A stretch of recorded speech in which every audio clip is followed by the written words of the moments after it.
Hello guys, welcome to my channel. मेरा नाम है अर्पिता सिंह और जैसा आपको पता है मैं एक स्टेनोग्राफर हूँ और मैं स्टेनो रिगार्डिंग वीडियो बनाती हूँ। कुछ लोग मेरे से क्वेश्चन कर रहे थे कि क्या मैम जब हमारा सिलेक्शन हो जाता है उसके बाद हमें दोनों लैंग्वेज, मतलब कि अगर प्रोबेशन पीरियड चल रहा है हमारा, तो क्या हमें उसमें दोनों लैंग्वेज सीखनी होती है। तो मैं आज आपको इस वीडियो में बताऊंगी कि क्या ऐसा ज़रूरी है कि हमें दोनों लैंग्वेज आनी चाहिए प्रोबेशन पीरियड में।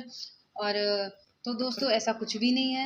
मतलब अगर आप English steno as a English stenographer select होते हैं तो आपको उसमें हिंदी सीखने की कोई ज़रूरत नहीं है, और अगर आप हिंदी स्टेनोग्राफर सेलेक्ट होते हैं तो आपको उसमें इंग्लिश स्टेनो सीखने की कोई ज़रूरत नहीं है, क्योंकि हिंदी स्टेनो का अपना काम होता है और इंग्लिश स्टेनो का अपना काम होता है। दोनों दोनों के काम अपने होते हैं। उसमें ऐसा कोई ज़रूरी नहीं है कि हमें दोनों लैंग्वेज आनी चाहिए और प्रोबेशन पीरियड में हमें उसको सीखना है या उसके लिए हमें मेहनत करनी है। तो ऐसा कुछ भी नहीं है, हमें सीखना नहीं है।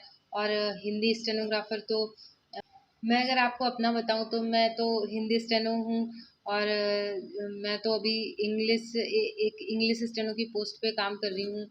और मुझे कोई प्रॉब्लम नहीं हो रही है, और आपको भी जहाँ तक नहीं होगी, क्योंकि आजकल तो लोग इंग्लिश तो इतना नॉर्मल आता ही है। कंपटीशन की तैयारी कर करके हमें इतनी इंग्लिश तो आई जाती है कि हम उस पर नॉर्मल काम तो कर ही सकते हैं। और एक्चुअली में बात क्या होता है कि हमारा तो कंपटीशन में इंग्लिश का इतना रोल है, और एसएससी स्टेनोग्राफर में तो 50% रोल ही इंग्लिश का है। तो हम इतना तो तैयार कर ही लेते हैं, और नॉर्मल इंग्लिश होती है। ऐसा कुछ भी नहीं है कि उसमें आपको हाई इंग्लिश चाहिए और आप उसमें परेशान होंगे। तो धीरे धीरे करते करते आ जाता है। और एक स्टेनो का काम यही होता है कि जैसे आपको आपका ऑफिसर जो है आपको लेटर टाइप करवाता है, या उसके जो अपने काम होते हैं पर्सनल, अगर उसकी लीव अप्लाई करनी है या फिर उसका जो रिम्बर्समेंट वगैरह भरना होता है, वो सारे काम आपको करवाता है। और कभी कभी तो ये हो जाता है कि मतलब मीटिंग वगैरह में मिनट्स बनाने के लिए हमें भेजा जाता है, और क्या उसमें डिस्कशन हुआ वो उसके रिकॉर्ड्स हमें रखने पड़ते हैं अपने पास। ये सारे काम स्टेनो के हैं। और उसमें क्या होता है, अगर आप हिंदी स्टेनो है तो इंग्लिश में आपको थोड़ा सा प्रॉब्लम हो सकता है, पर हो जाता है, मतलब करते करते आ जाता है। और उसमें इतना परेशान होने की ज़रूरत नहीं है कि अगर आप हिंदी हैं तो आपको इंग्लिश करनी ही है। करते करते आ जाता है। और मैं आपको ये भी बोलना चाहूँगी कि अगर आपका बेसिक इंग्लिश से है, मतलब अगर आप सीबीएसई या फिर आईसीएसई बोर्ड से हो, तो आप for sure English he prefer करें। इंग्लिश स्टेनो ही आपको सीखनी चाहिए। इससे आपका बेसिक पूरा इंग्लिश में है तो आपको उसमें ट्रांसलेट करने में इजी रहेगा। पर अगर आप हिंदी बैकग्राउंड से हैं, इवन जैसे यूपी बोर्ड से हैं या फिर कोई और बोर्ड है जिसमें हिंदी से ही पूरा पढ़ाई हो रही है, तो आपको हिंदी स्टेनो ही लेना चाहिए। इससे आपका स्टेनो मजबूत होता है। और अगर आप कोई वैसी बड़ी पोस्ट के लिए कर रहे हैं तो जिसमें दोनों स्टेनो मांगते हैं, तो आप दोनों भी कर सकते हैं।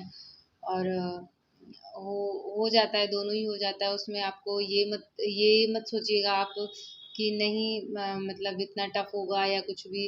जब चीज़ें करने लगो तो खुद से धीरे धीरे आने लगती है। और ये मोटिवेशन हमें अपने अंदर रखना है कि ये मैं कर लूँगा। मतलब ये नहीं सोचना हमें कि नहीं नहीं, ये मेरे से होगा ही नहीं। ऐसा नहीं होता है। जब हम कोई चीज़ करने लगते हैं तो एक बार गलत होती, दो बार गलत होती, फिर तो होने ही लगती है। तो all the best guys for your examination. And जो लोग भी एसएससी स्टेनो 2022 में सेलेक्ट हुए हैं उनको मेरी तरफ से ढेर सारा कॉन्ग्रेचुलेशन। और मैं प्रे करती हूँ कि वो जिस भी डिपार्टमेंट में सेलेक्ट हुए हैं उसमें अपना नाम कमाएं, और आगे भी ऐसे ही बढ़ते रहें। आप लोग एक जगह मत रुकें। अगर आपको ग्रेड डी मिल गया है तो आप सी की तैयारी करें, और अच्छे से इस बार 2023 में मिलके धूम मचा दें।